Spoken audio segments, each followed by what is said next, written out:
Welcome to ఉదయం news. Rompicherla మండలం బుజ్జిపాపన్నపాలెం గ్రామంలో నెలకొన్న ప్రత్యేక పరిస్థితులపై తక్షణమే చర్యలు తీసుకోవాలి. నర్సరావుపేట పల్నాడు రోడ్డులో ఉన్న దివంగత నేత వైఎస్ రాజశేఖర రెడ్డి గారి విగ్రహ దిమ్మలకు తెలుగుదేశం పార్టీకి చెందిన పోస్టర్లు అంటించిన వారిపై తక్షణమే చర్యలు తీసుకోండి.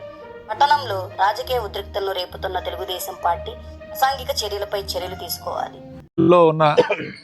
పెట్టిన రాజశేఖర రెడ్డి గారి విగ్రహానికి ఏదైతే అప్పుడు కోర్టు అనుమతి లేకుండా దాన్ని ఓపెన్ చేయలేకపోయిన విగ్రహం పైనే ఉంది.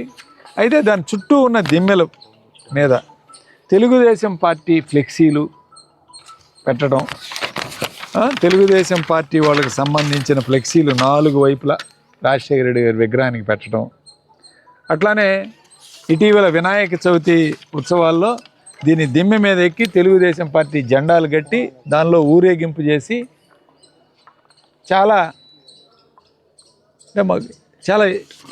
ఘోరంగా రెచ్చగొట్టే విధంగా ఈ కార్యక్రమాలు చేయడం అనేది సబబు కాదు.